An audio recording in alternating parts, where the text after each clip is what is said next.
Hello students, teachers, parents, history nerds, hello everybody, and welcome to Nutshelled History, where we lay out the facts, the good, the bad, and the ugly.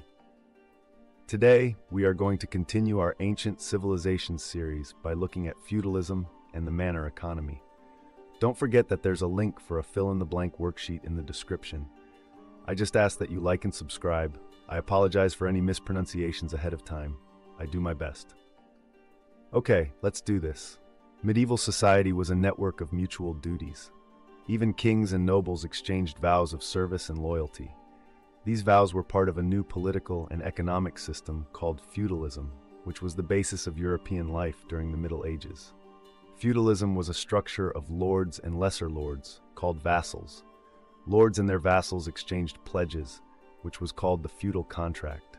In this contract, lords expected military service, payments, and loyalty from vassals.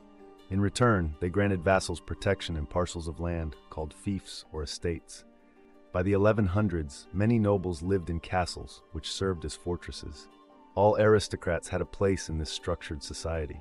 For nobles, war was a way of life. Many trained from boyhood to become knights. They learned to ride horseback, fight, and care for weapons. They competed in mock battles called tournaments.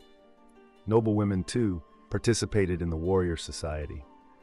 They took over estates while their husbands were at war and even fought to defend their lands. A few learned to read or write.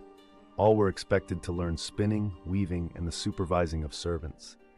In the later Middle Ages, knights were expected to follow a code of ideal conduct called chivalry. It required them to be brave, loyal, and honest, to fight fairly, to treat captured knights well, and to protect the weak. Troubadours, or wandering musicians, often sang about knights and ladies. Their songs formed the basis for medieval romances, or epic stories and poems. The manor, or lord's estate, was central to the feudal economy. Manors were self-sufficient, producing all that their people needed. Most peasants on manors were serfs, who were bound to the land. Although they were not slaves, serfs could not leave the manor without permission.